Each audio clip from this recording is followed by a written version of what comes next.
It's Magic 102.1. An incredible artist, Kam Franklin, is in the studio with a new album called Land of the Neon Sun. Hey, thank you for having me. No, thanks for being here. Kam is so gracious. Years ago, she probably doesn't even remember this. She did a song for me, and I never put none of this album out. I got tired of music and radio and went away for 4 years and came back. I have to let you hear the song at least. I need to hear It's a cool little song with Paul Waller's on it. I love it. Geez. What's the kids that produced the track? Oh my God, they like the biggest production crew in the city, and I can't think of it. Anyway, they produced it. It was a really nice song. Anyway, this is about your moment, and I was saying that to say I just appreciate you and thank you so much. That's what the ultimate line was for. No, thank you. I was happy to be a part of it. Now my brain's like, who produced it? Who produced it? Was it Beans and Cornbread? Beans and Cornbread. Yes, okay. Oh God.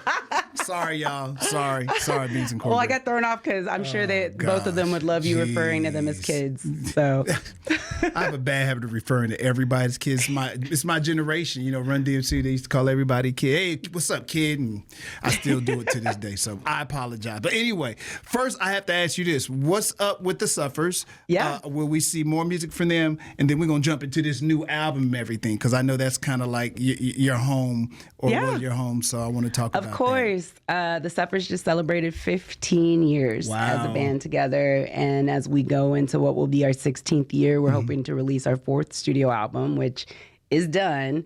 We're just in the mixing and mastering space right now. The fun part. Yes, the album's in the operating room right now, but in terms of all the fun stuff and things that need to come out of our brain to make it happen, we're done. And I'm so excited just to be done and be working on new music with them. But yeah, the hope is 2027, and we have, I want to say, 2 more shows that we're going to do this year. We haven't announced our H-Town annual show that we do here just yet, but we've really been taking, in terms of touring, a break off this year so that every one of the individual members can release the projects they wanted to release.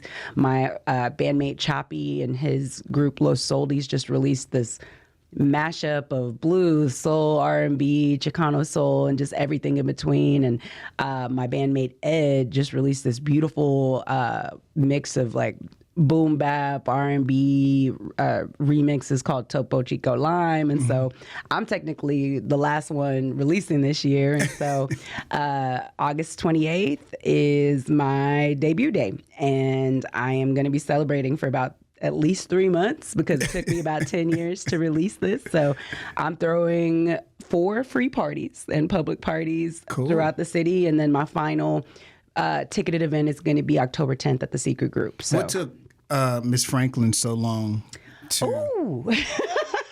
And if you say life just be life, and we'll leave it at life be life. I want to blame specific stuff. Okay, that's what I like. First of all, money and resources. We're gonna start with blaming money. Blaming resources, and anybody that's ever really spent real time with me knows that I'm a real person, and that I didn't want to change who I was to put this record out. And so, because I wanted the money to be at least a little bit ethical.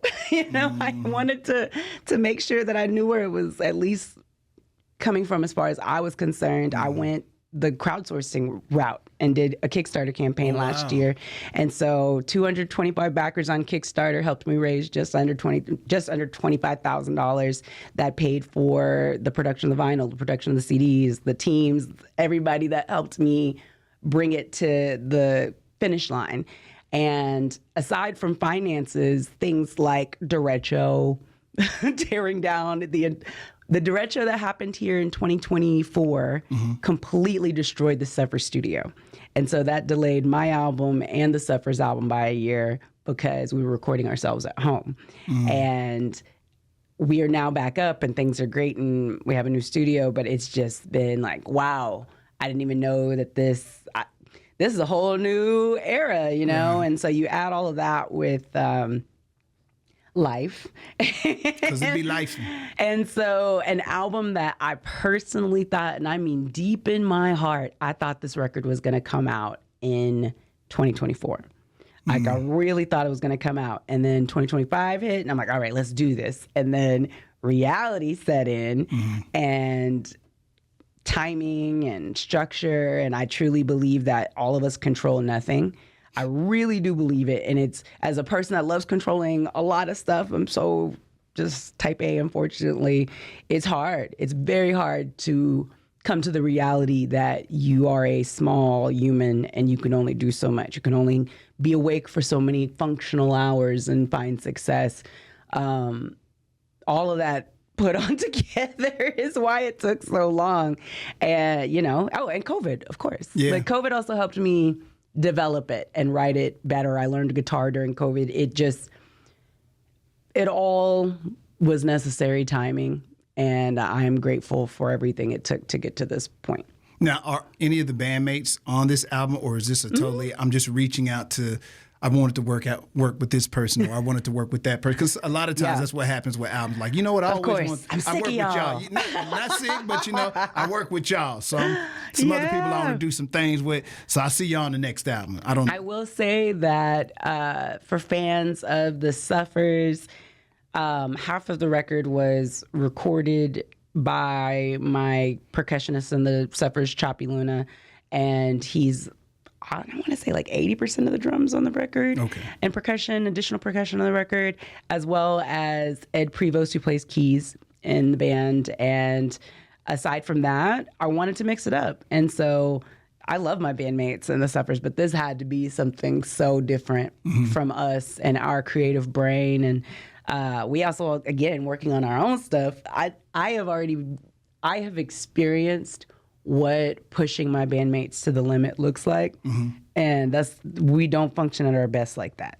And flowing the way that we are right now, where it's like, all right, I'm gonna go work on this while y'all working on that. Let's come back together when we all have fresh ideas on how we want to approach this and have fun. You know, the older we get, I think the fun of it all becomes so much more important to us. And for me, that's really was the driver in this, was writing the most honest lyrics that I could, but also how can I have as much fun in this process as possible. Is the album autobiographical? I mean, is it autobiography, or is it some other stories that you wanted to tell, or are these personal stories? Okay, I went through this. Okay. Both.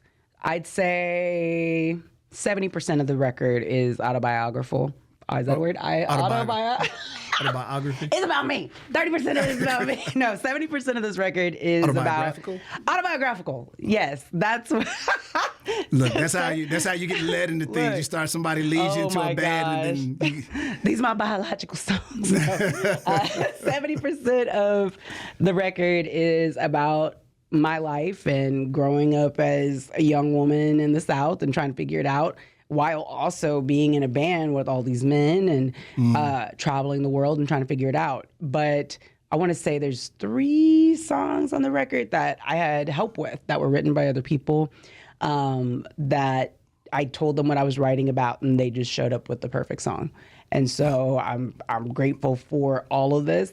I had, a couple of just very choice moments that happened over the years while I was working on this. And I would say probably one of the most vivid that occurred was there was like 2 months, I don't know if it was 2022 or when it was, when Chappelle was here for like a while.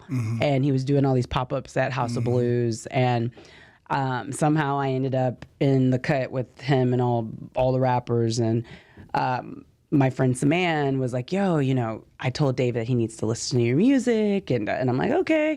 And he ended up having another show the next day. And Dave and Mo Amer, who had opened for him, were like, yeah, we listened to the record. And Dave was like, I loved everything. And if I could just give you one note, that would be to just be more honest in your lyrics. And this was, he had listened to the Suffers records, right? And usually when people give any type of lyrical note, I take it with a grain of salt. But I also was like, he really didn't have to give me any advice whatsoever. But it really made me reconsider the approach that I was doing this record with. Am I being as honest as I possibly am? I'm curious as to what he heard that made him feel like you weren't being your authentic 100% self in your lyrics. I wonder what he heard where he like, she can go a little bit deeper. I know it. He had access to the first and second Suffers records. So I know that on both of those records that with some of the people that were in my life and on my team at the time, I would question a lot of my writing. I would sometimes change a lyric last minute if someone felt that I had offended them or if they thought it was like too gimmicky. But also I, throughout the years, have learned how to advocate for songs that I feel deserve to exist how I wrote them. And so knowing what I know now about Make Some Room, it would have never existed had I not pushed back about the sandwich line. Someone was like, oh, it's a little gimmicky. I don't think it should stay. Meanwhile, that song has helped us pay the most random bills that I can think of, over the years. Right. And with this album, with my first solo record, I was like, no one will be able to tell me I'm doing too much or I'm doing too little. Well, let me say this. Salute to you, because most times when somebody tells us something, there's one or two ways we can take it. We can get totally offended by it, or we can absorb and try to hear what they were saying and take something away from it. Yeah. And you decided to do that instead. So I commend you on that. It's hard to hear, especially, I know Erykah Badu said, y'all musicians, y'all kind of sensitive about y'all stuff. Oh, yes, definitely. So somebody that listened to all your music and said, I like to give you, and they don't sing. They do comedy and movies. And I mean, and anyone that's ever engaged with Chappelle, be it long term or just for 5 seconds, there is no hesitance in his delivery of his thought when he's giving you his advice, right. Solicited or not, right? And I really just took it as a moment of appreciation rather than, who are you to tell me blah, blah, blah, blah, blah. And even though Dave doesn't necessarily perform as a musician, and I don't know him like that personally, I will say that I have always observed him as a bit of a curator in terms of the musicians that he's always, invited to come around. And I've always used him as a source of example when myself or the Suffers have chosen to bring in comedians to open the sets instead of, a band that we possibly couldn't afford to open. But hey, this comedian is going to kill it for 20 minutes and also could use this opportunity just as much as any other band could. Okay. And it's just kind of a reminder of how much those worlds overlap. And I mean, shit, you see it at the station here with Ali and how great of a contribution that he's been to the shows, but also like how natural it's been. Yeah. True. How did you put all this together? I know you said it took you a couple of years to get it to where you got it to. And obviously you're very satisfied at this point. It's done. I love that album cover, by the way. Thank you very much. Oh, and before you even answer that, why was vinyl and CD so important to you? Because I had so many people ask me if I was going to do it. And you should listen to what your listeners are asking you for. No doubt. If you're going to put it on CD, I'll buy it. If you're going to put it on vinyl, I'll buy it. And I said, really? And they said, yes. And so that's when I put the Kickstarter out. I said, I would love to give this to y'all, but I don't have, X amount of capital for vinyl, and CDs. Definitely not for my vinyl. If we were talking about for Suffer's record, sure, we can figure it out. But for my solo project, where I have zero proven history, as far as what I can do by myself, a lot of people know me from, singing with rappers or singing with other bands and what I've done with the Suffers. But a lot of people are not aware of my work as a producer, my work as a songwriter, my work as an engineer, my work as a band director. Maybe outside of this? You would say in Houston. But okay. Maybe that's just my assumption. At the end of the day, as hard of a worker as I am, I'm still a Black woman at the end of the day. And I've had to fight to get credits on things that I didn't charge people for, to get people to just not steal my work. Okay. Artists that should know so much better, that I'm sure would be, if this happens to fall on social media, they might shit themselves a little bit just at the thought of me still remembering what they did, but being kind enough to hope that they. But also, I like to acknowledge that people have grown. I'd like to acknowledge that maybe they've had space and time to grow up and be a better person and be a better artist in this community, because people talk about how behind the Houston music community is compared to a lot of other cities, and at the size that we are, I feel like a lot of it is self-inflicted. We have a big jealousy problem here. We have a big chip on our shoulder here. And a lot of folks are just not aware of the resources that exist here for them. Aside from the Kickstarter, this record was also put together because of grant applications that I applied for through the Houston Arts Alliance. The Houston Arts Alliance, I want to say at least twice a year, does a couple $100,000 worth of artist grants that can fund, you know, anything from festivals to public art to things like this, especially because we have 610 Recording, the local vinyl production company. But I've put a lot of my focus into, instead of no one helped me, so I'm not going to, you know, help these artists or whatever, being like, okay, I can't do everything for you. I can't, you know, force you to drink if I'm telling you how to get to the river, but I can tell you where my money came from. I can tell you how much it costs and how long it took. I can tell you how much practice I did. Is that going to have the same result or same whatever for you? I don't know. But those types of information. I think you've always been giving of information. You've always given props. You've always loved to shout out all the new artists that you can think of and try. If there was a platform available for you, you've always tried to make, well, you need to be checking out this person right here. I've always seen you do that. So if somebody said counter that, I'd be like, somebody's lying on you, or they have a personal beef. I've never heard something counter that. I can only go by what I've seen. And even I've seen this, so that's why I know. But you love to put people on. Thank you, so, and I do. It's enjoyable. So if somebody else has said something different, I don't know them. But again, I've seen you put people on it, and you get excited when you're telling somebody about some artists, particularly from Houston, that you know about. Oh, you need to be on such and such and such and such. I mean, all it does is help our music ecosystem at the end of the day as well. Like me releasing this record, all it's going to do is force people to the Suffer's back catalog. Oh, I love what you're doing here. People that have come to the shows. Kam, I love the music, but maybe they haven't heard of the Suffers. Have you ever considered singing with a bigger band?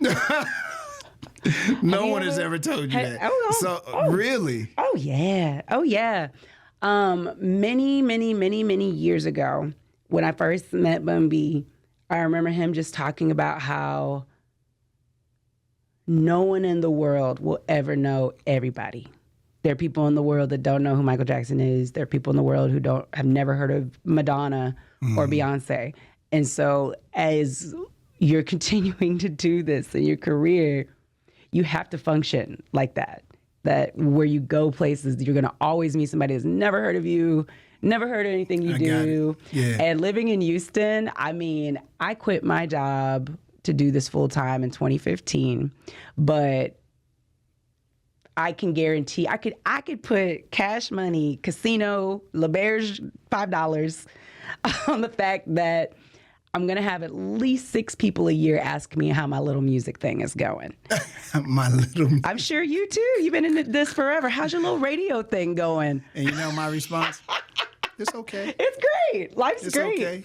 It's great. It's okay. But with that in mind, it just reminds me like, wow, I could spend the rest of my life promoting, marketing, releasing music, doing whatever. And I'm still going to have a group of people who don't. A zillion people who don't. But also, I'm not seeking fame. And I never have been, because I like going to HEB. I like going outside. I like going places where I can do what I want, you know, and no one cares. No one cares. Someone cuts me off in traffic, I flip them off. They're like, who was that? Yeah, who was that? You know, like there's beautiful things that come with the anonymity of doing this, but all I ever wanted was to do music all the time. All I ever wanted was to be able to perform, and so I'm really at peak happiness to be able to do this the way I want to do it with this record. Congratulations to you on that. Now, about one of the songs on the album. Okay. Well, maybe two. Okay. I see one that says "Pho for breakfast," and it just makes me laugh. I can't wait to hear that. And then the one just called Sunnyside, Texas, just because it sounds like you're acknowledging home. But before we even get to Sunnyside, what happened for there to be an entire song about pho for breakfast? Well, it's very H-Town, first of all. I mean, to grow up in H-Town, we are surrounded by more cultures than most people that live in other places will ever get to see in their lives. And it's why a lot of us are, what would be the nice word? A lot of us here are very particular about our food. A lot of us are very particular because we're very spoiled. We're surrounded by incredible, oh, my uncle moved here from Vietnam. Let's go try his spot. Right, and no it's doubt. like the best meal you've ever had. Right. Oh, my uncle or my aunt just opened this pastry spot and she just came from Guatemala. And you're just like, oh my gosh. You don't realize it until you leave here. And then you can't have your That you pho. spoil. I can't have, what you mean I can't have 6 different types of tacos? What you mean you only got one taco place? Where's the Michoacan? Where's the Zacatecas? I don't want... You know, and so when it came to writing this song, I thought about what it was about. And the song is about reconnecting with an ex that the breakup was horrible, but we got to be friends again. And so this song spawned out of one of our, we're going to try to be friends. Let's have a lunch somewhere that we both like. Pho, it does not take very long to eat pho.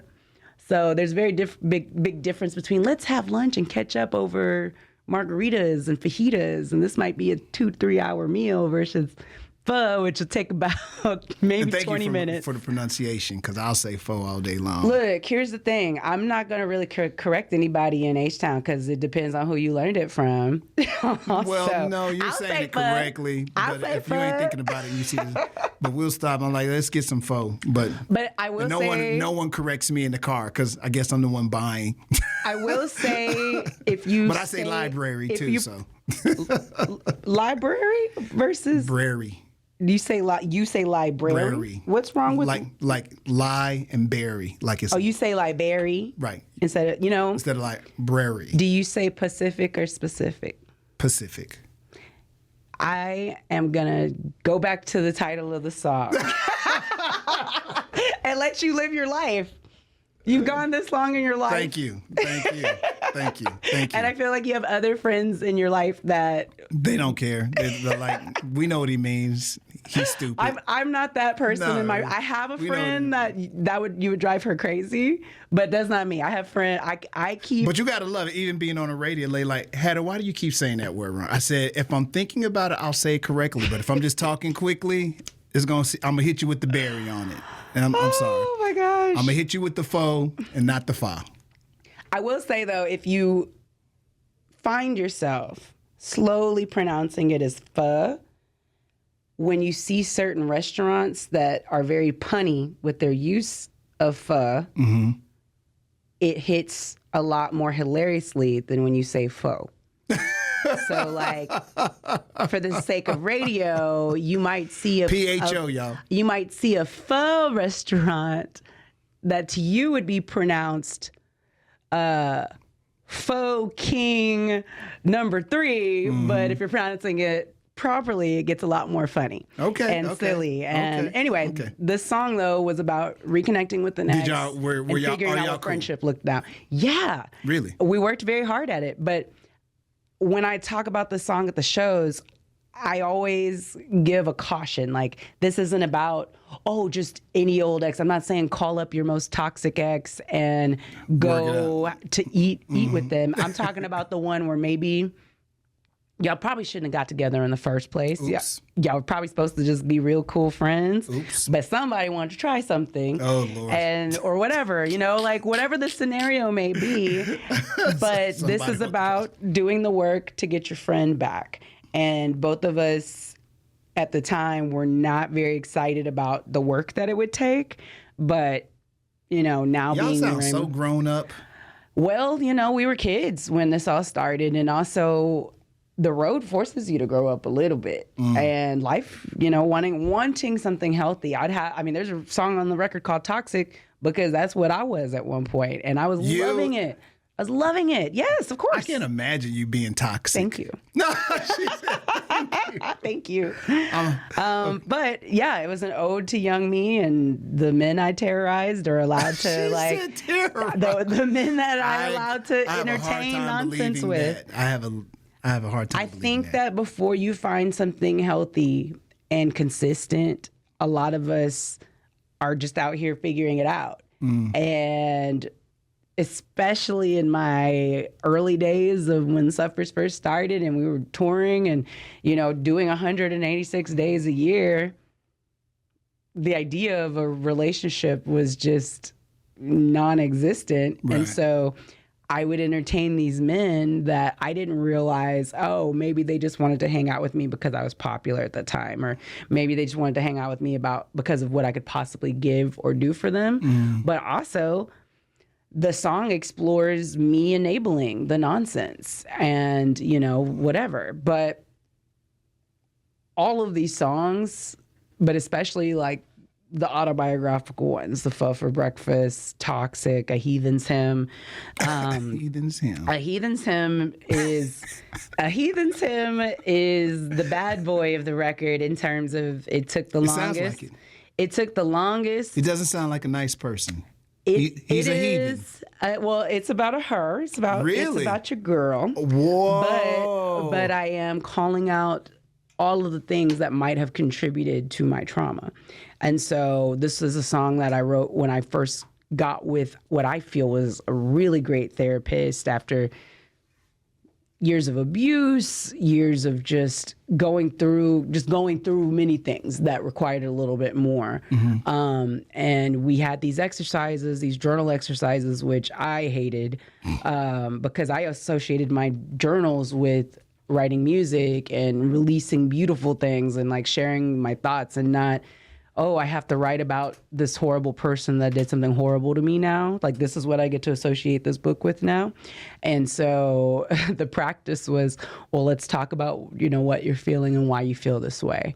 And feeling forced into therapy because of rape or sexual assault or whatever it is that you've been sent there for can feel like having your time stolen a little bit. And so all I wanted to think about was, what did I need to do to get out of here? And so the chorus of the Heathen's Hymn is, if I put my trauma on the record, will that make it go away? Because if trauma were a person, I would beat their ass for trying to steal my joy from me. And the song itself is the only song I'm not necessarily singing throughout. It's more so me rapping throughout. But it explores childhood sexual abuse at the age of 5 years old. It talks about school shootings. It talks about whether or not me sharing all of these things about myself that have happened to me, will that make them go away all of a sudden if I tell the therapist what happened? And, we go through in 2 verses, in 2 minutes, about 20 different incidents of trauma that are unfortunately quite common with women, especially Black women in the U.S. And a song that I was told once upon a time was too risky or too much TMI for radio or for the listener has now become, and the record comes out on Friday, but A Heathen's Hymn right now is on pace to become the biggest song I've ever written. And I'm just like, oh, that's interesting, because it was about to sit in song jail. Well, there's a lot of honesty on one song. And I think whoever told you that, I don't know why they would have. And maybe because they were scared. It was a different time too. They were scared. But I think even if it was years ago, I think that would have been, it probably would have been more trailblazing. It's still trailblazing to be honest about your trauma and make it a song that everyone is listening to, going like this, like, ooh, wow, ooh, ooh, whoa, Yeah. But to me, to be a true artist and to do that makes me respect the artist even more. That I'm willing to put it all on the line. This is who I am. This is what it is, from exes to my own personal baggage to the things that I've been through. I'm willing to share this with you all. There's braveness in that as well. So I commend you on that. A lot of people, I wouldn't be that brave to tell you all the stuff that I've been through on the album. I wouldn't. I'll skirt the issues a little bit, and you can what happened? I'm not sure something did. But for an artist to be honest and just put it all on the line, I commend you. So thank you. I think I just kind of wanted to enter the ring a little lighter, to be honest. And writing a song like that has forced conversations with my family. I was about to ask that. Oh yeah, why didn't you talk about it, or why didn't you tell us? And respectfully, I told them that I did tell someone in the family at the time, but that particular person was just unfortunately not the right person to tell. And when you're talking about the mindset of a 5-year-old, I did the thing you told me to do. I told a grown-up, and the grown-up screwed it up. What's the next step? So now you don't trust to tell anybody else, so you just keep it to yourself. Yes. And so the whole point of releasing a song like this, especially from a woman like me, is so that other people that look like me know, A, they're not alone in what they have experienced, because you have a better chance of finding a stadium of women that have been assaulted better than you have finding a stadium of women that have not. And it's really horrible to talk about it like that, but if you don't normalize what has occurred, then people will just say, well, nobody said it ever happened. And also with this record, I pay attention to pop culture, and people don't write songs about real things, and people don't do that. And I'm like, let me see what I can write. Let me see what I can do. And so Sunnyside, Texas is about growing up and visiting my cousins every couple of weeks, especially summers as a kid, and seeing that my cousins had a very different life than me. I grew up in, 2-parent household, even though they got divorced halfway through. Even just having a couple years of all of your parents in the house, and I think changes a child when they have neither parent or even just one. And going to visit my cousin, and every time, one of my uncles coming in or out of jail, anytime we needed to go to the grocery store, never being able to just walk anywhere, or never being able to just go take a quick little 5-minute drive. We in Sunnyside, we got to go, it's going to be about 15, 20 minutes to get a good grocery store. And, as a kid, I lived in the Southeast Side at first with my parents, and then we moved to close to Acres Homes. Never had to experience that. H-E-B's here, Foodorama's there, Kroger's there. We didn't have to think like that. Yeah. But then we'd go to Sunnyside, and as I got older, it made me mad. As I got older and would go visit, and I started to understand what food deserts were. I started to understand the prison industrial complex. Why are there always more cops in Sunnyside? Why are there less? Why are there so many fucking Dollar Generals? But it's in the middle of the city. What is going on?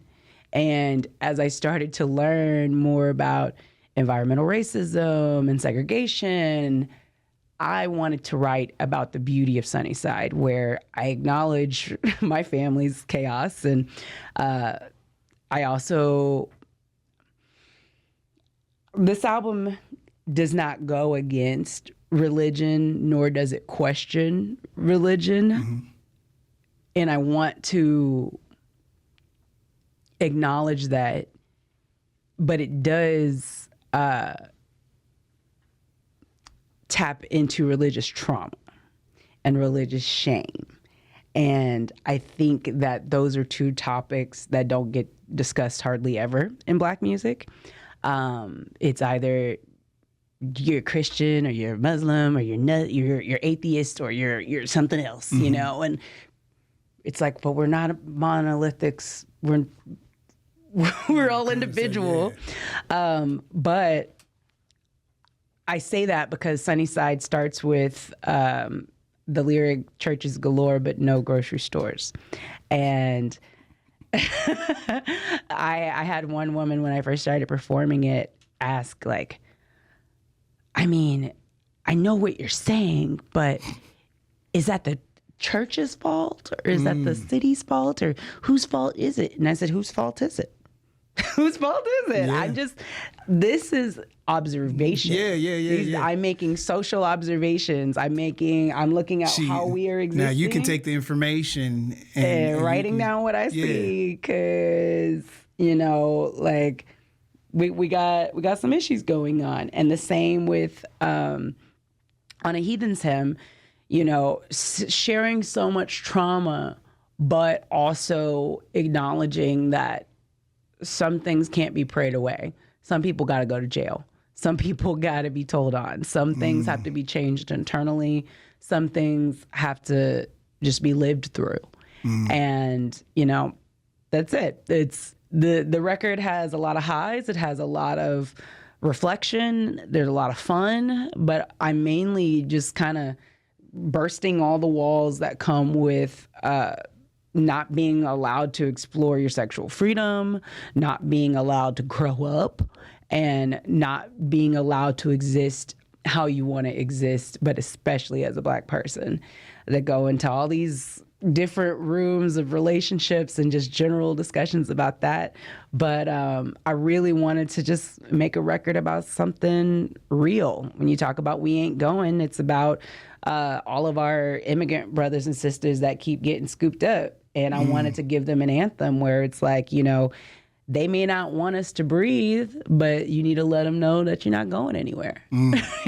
So that's it. Why the Land of the Neon Sun? So Land of the Neon Sun is the title track that was written by my album's co-producer, this country artist named Margot Price, and her husband, Jeremy Ivey.